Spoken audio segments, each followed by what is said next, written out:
अस्सलाम वालेकुम नाजरीन। इस केस के आगाज़ में सुल्तान अलाउद्दीन अपना बाकी शरबत भी पी डालते हैं और बर्तन नीचे रखकर सादुद्दीन से पूछते हैं, तुम्हारा क्या ख्याल है इस मामले के बारे में। सादुद्दीन कहता है, मैं वसूलियत को बहुत अच्छी तरह से जानता हूँ सुल्तान। अर्तुल साहब ठीक कह रहे हैं, वो तुर्कों का खून बहाने की ख्वाहिश में अंधा हो चुका है। इसी वजह से वो अपने किले से ज़रूर निकलेगा और हमला करेगा। इतने में सुल्तान की तबीयत खराब होने लगती है क्योंकि सादुद्दीन ने उनके शरबत में जहर डाल दिया था।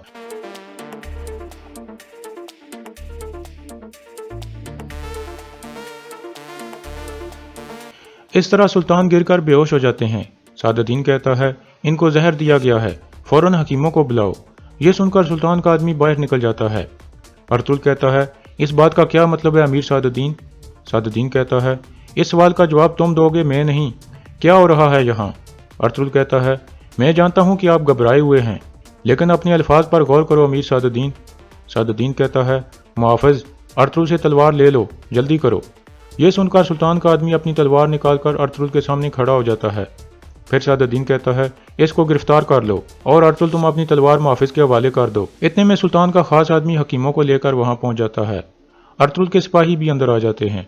हकीम अर्तुल पूछता है, क्या मामला है अमीर सादुद्दीन। सादुद्दीन कहता है, अबू मंसूर को जहर दे दिया गया है। फिर वो सुल्तान के आदमियों को कहता है, सुल्तान को फौरन इनके कमरे में ले जाओ। ये सुनकर वो सुल्तान को उठाकर वहां से ले जाते हैं। उनके जाने के बाद सादुद्दीन कहता है, अर्तुल को जेल में फेंक दो। ये सुनकर सब चौंक जाते हैं। हकीम अर्तुल कहता है, अर्तुल साहब उस आदमी को जहर क्यों देंगे जिसने इनकी जान बचाई थी। सादुद्दीन कहता है, काय कबीले के सिपाहियों को वापस अपने कबीले जाना होगा।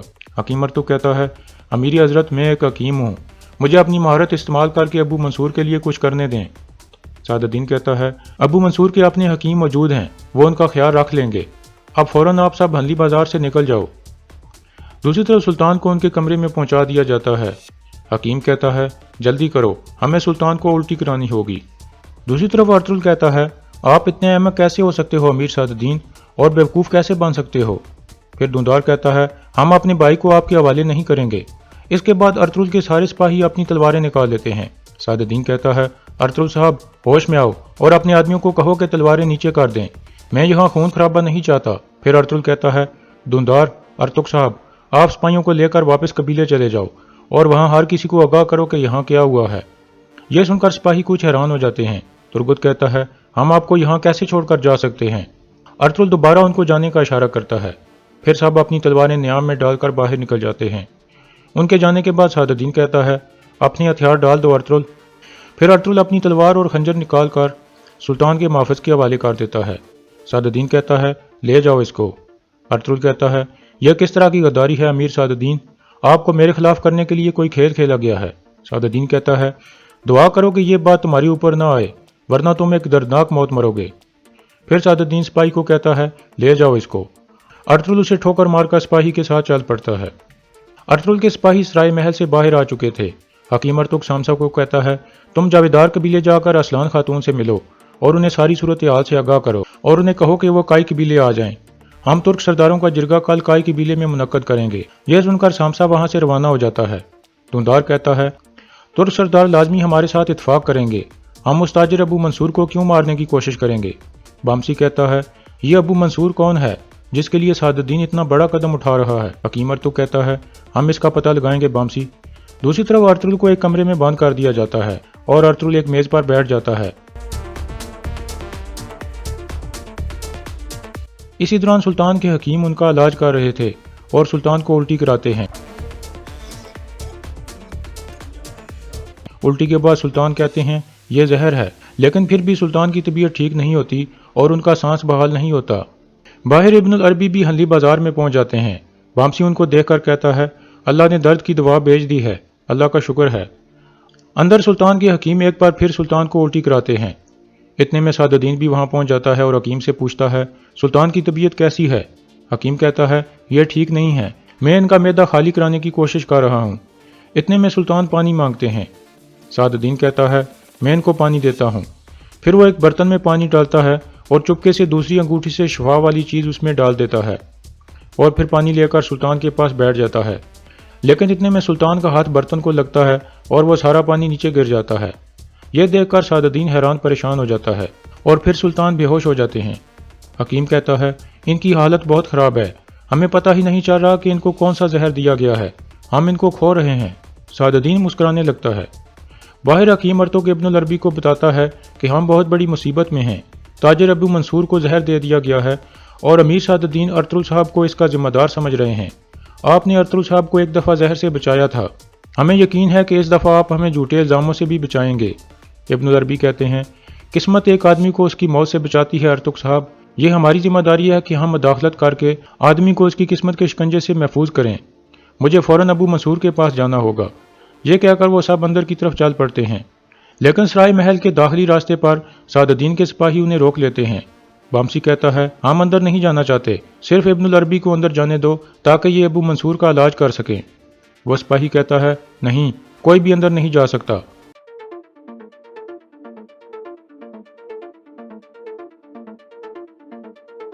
ترکت کہتا ہے، یا تو ابن العربی اندر جائیں گے یا پھر ہم میں سے کوئی بھی سلامت نہیں رہے گا۔ اتنے میں اندر سے سلطان کا خاص آدمی آ جاتا ہے اور کہتا ہے، کیا ہو رہا ہے یہاں؟ حکیم ارطغرل کہتا ہے، ہم صرف چاہتے ہیں کہ ابن العربی اندر جا کر ابو منصور کا علاج کر سکیں۔ وہ آدمی ابن العربی کو جانتا تھا اور کہتا ہے، آپ میرے ساتھ آئیں جناب۔ سعد الدین کا آدمی کہتا ہے، کیا آپ امیر سعد الدین کے حکم کے خلاف جائیں گے؟ سلطان کا آدمی کہتا ہے، میں صرف ابو منصور کا حکم مانتا ہوں، پیچھے ہٹ جاؤ۔ یہ سن کر وہ پیچھے ہٹ جاتا ہے اور سلطان کا آدمی ابن العربی کو لے کر اندر چلا جاتا ہے۔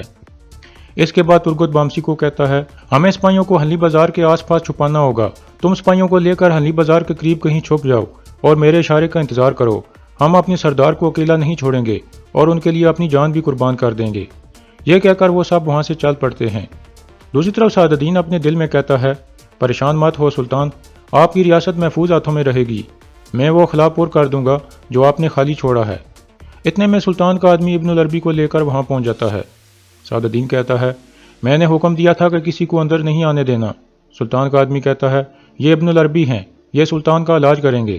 سعد الدین کہتا ہے، یہ ارطغرل کا آدمی ہے، میں کیسے ان پر اعتماد کر لوں؟ سلطان کا آدمی کہتا ہے، جب سلطان کے محل میں اعلیٰ حکام کو پتہ چلے گا کہ اس اہم موقع پر آپ نے ابن العربی کو علاج کرنے سے روکا تو وہ ہم سب کو مار ڈالیں گے اور سب سے پہلے آپ کو ماریں گے۔ سعد الدین کہتا ہے، تم نے مجھے دھمکی دینے کی جرت کی؟ پھر ابن العربی کہتے ہیں، اگر سلطان کی قسمت میں موت لکھی ہے تو میں بھی ان کو نہیں بچا سکتا، لیکن آپ کو اس آدمی کے طور پر یاد رکھا جائے گا جس نے ان کا علاج ہونے میں رکاوٹ ڈالی۔ پھر سعد الدین ابن العربی کو اندر جانے کی اجازت دے دیتا ہے۔ ابن العربی اندر جا کر حکیم سے پوچھتے ہیں، آپ نے ان کو کون سی دوا دی ہے؟ حکیم کہتا ہے، میں نے ان کا معدہ خالی کرنے کی کوشش کی ہے لیکن اس سے کوئی فائدہ نہیں ہوا۔ ابن العربی کہتے ہیں، مجھے ان کے خون کا معائنہ کرنا ہوگا۔ پھر وہ سلطان کے ہاتھ سے کچھ خون نکال کر سونگتے ہیں۔ اس کے بعد وہ حکیم کو کہتے ہیں، ابھی میں آپ کو بتاتا ہوں کہ آپ کون سی جڑی بوٹیوں کی دوا تیار کرو۔ دوسری طرف دندار قبیلے جا کر حائمہ خاتون کو کہتا ہے، ایک بری خبر ہے والدہ۔ یہ سن کر حائمہ خاتون اور حلیمہ گھبرا کر کھڑی ہو جاتی ہیں اور پوچھتی ہیں، کیا بری خبر ہے؟ حکیم ارطغرل کہتا ہے، ابو منصور کو زہر دے دیا گیا ہے اور امیر سعد الدین نے اس کا ذمہ دار ارطغرل بھائی کو ٹھہرا دیا ہے اور ان کو گرفتار کر کے ہمیں قبیلے واپس بھیج دیا ہے۔ جب ہم آئے ہیں اس وقت ابو منصور زندہ تھا لیکن اس کی حالت بہت خراب ہے۔ حلیمہ کہتی ہے، اگر سلطان کو کچھ ہو گیا تو اس کا مطلب ارطغرل کی موت ہے۔ یہ سن کر سب چونک جاتے ہیں۔ دندار کہتا ہے، تو کیا ابو منصور سلطان علاء الدین ہیں؟ حائمہ خاتون کہتی ہیں، ہاں وہ سلطان علاء الدین ہیں اور بیس بدل کر یہاں آئے ہیں۔ ترگت کہتا ہے، اب مجھے سب کچھ سمجھ آ گیا ہے۔ حائمہ خاتون کہتی ہیں، ہم جرگے کے لوگوں سے بات کر کے ان کے ساتھ ہنلی بازار جائیں گے اور جس نے بھی میرے بیٹے کو گرفتار کیا ہے اس سے حساب لیں گے، لیکن دندار اور ارطغرل صاحب آپ دونوں قبیلے میں ہی رہیں گے، اگر ہمیں کچھ ہو گیا تو قبیلے کو آپ سنبھالیں گے۔ حکیم ارطغرل کہتا ہے، آپ بالکل پریشان نہ ہوں حائمہ خاتون، یہ ہمارے اوپر چھوڑ دیں۔ پھر وہ سب وہاں سے چلے جاتے ہیں۔ حلیمہ اور حائمہ خاتون شدید پریشان ہو جاتی ہیں۔ دوسری طرف ہنلی بازار میں ابن العربی ایک دوا تیار کر رہے تھے۔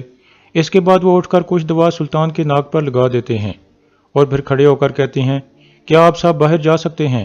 سعد الدین اعتراض کرتا ہے لیکن سلطان کا آدمی کہتا ہے، ہمیں ویسا ہی کرنا ہوگا جیسے ابن العربی کہہ رہے ہیں۔ پھر سعد الدین اور باقی سب باہر چلے جاتے ہیں۔ ان کے جانے کے بعد ابن العربی ایک دفعہ سلطان کے اوپر اپنا ہاتھ رکھتے ہیں اور پھر اٹھ کر ایک طرف بیٹھ جاتے ہیں۔ بیٹھنے کے بعد وہ اپنی آنکھیں بند کر لیتے ہیں۔ ان کے دماغ میں ایک منظر آ جاتا ہے، سلطان کچھ جڑی بوٹیاں اٹھا رہے ہوتے ہیں۔ ابن العربی کہتے ہیں، ساری شفا والی جڑی بوٹیاں اکٹھی کر لیں سلطان۔ سلطان کہتے ہیں، میں بہت تکلیف میں ہوں، اب میں مزید برداشت نہیں کر سکتا۔ ابن العربی کہتے ہیں، تھوڑا صبر کریں، जल्द ही अल्लाह का फैसला सामने आ जाएगा। इतने में सुल्तान गिर कर बेहोश हो जाते हैं और इब्नुल अरबी बैठकर उनके सीने पर हाथ रख देते हैं और या हय्यो या कय्यूम का विर्द करने लगते हैं। इतने में रात का वक्त हो जाता है। असलहान काई कबीले में पहुंच जाती है और पूछती है, ये सब क्या हुआ है? आमा खातून कहती हैं, यह एक इम्तिहान है बेटा। असलहान कहती है, उन्होंने अर्तुल साहब को क्यों गिरफ्तार किया? अर्तुल साहब कैसे उस ताजिर को जहर दे सकते हैं?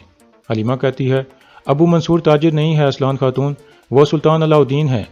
ये सुनकर असलान चौंक जाती है और कहती है, यह मामला तो मेरी सोच से भी ज़्यादा ख़राब निकला। दूसरी तरफ कारा जैसर में वसूलियत से कैतरीना के पास जाकर कहता है, मेरे पास तुम्हारे लिए एक अच्छी खबर है। यह मौका मुझे तुम्हारी वजह से मिला है। कल वो सब मारे जाएंगे। यह सुनकर चोलपन खुश हो जाती है और वसूलियत वहाँ से चला जाता है। दूसरी तरफ सादुद्दीन कैद खाने में अर्तुल के पास पहुँच जाता है और कहता है, तुम्हारे लिए यही शर्म काफ़ी है कि तुम्हारे सराय महल में सुल्तान को जहर दिया गया। तुम्हें मारकर मुझे क्या फ़ायदा होगा? दुआ करो कि इब्नुल अरबी सुल्तान को बचा ले जैसे उसने तुम्हें बचाया था। यह सुनकर अर्तुल कुछ मुतमईन हो जाता है और कहता है, इंशाल्लाह वो बचा लेंगे उन्हें। फिर अर्तुल कहता है, मैं आपकी आंखों में नफरत देख सकता हूँ अमीर सादुद्दीन। आप अच्छी तरह से जानते हो कि मैंने सुल्तान को जहर नहीं दिया। जब सुल्तान ने मुझे हाकिम आला बनाया तो आपके चेहरे पर नफरत साफ नजर आ रही थी। सादुद्दीन कहता है, एक हाकिम आला एक सल्जूक रियासत के वजीर को क्या नुकसान पहुंचा सकता है? लेकिन मसला यह है कि तुमने असलहान के दिमाग में जहर भर दिया है। उसने मेरी बीवी बनने से इनकार कर दिया है और ये तुम्हारी वजह से हुआ है। वो कह रही है कि मैं अलियार बाई की नुमाइंदगी करूंगी और अपनी ज़िंदगी कबीले के लिए वक्फ कर दूंगी, और वो कह रही है कि मैं अर्तुल के साथ चलूंगी और अर्तुल मेरे कबीले की हिफाजत करेगा। तुमने मुझसे वो औरत छीन ली है जिससे मैं प्यार करता था। मैं उस दिन पर लानत भेजता हूँ जिस दिन तुम इन ज़मीनों पर आए थे अर्तुल। अर्तुल कहता है, अमीर सादुद्दीन, अगर उसने आपसे प्यार भी किया होता तो वो अपना कबीला फिर भी ना छोड़ती। वो बहादुर औरत अपने कबीले के लिए जान देने से भी ना हिचकिचाती। अगर आपने वाकई उससे प्यार किया है तो आपको उस पर फख्र करना चाहिए और उसके फैसले को सराहना चाहिए। आप सिर्फ जिद पर हो क्योंकि उसने आपको ठुकरा कर आपके गुरूर को नुकसान पहुंचाया है। यही हकीकत है। सादुद्दीन कुछ सोचने के बाद कहता है, क्या तुम समझते हो कि मैं ये नहीं जानता कि वो कभी तुमसे प्यार करती थी? यह कहकर सादुद्दीन वहां से चला जाता है और यहाँ इस किस्त का इख्तिताम हो जाता है।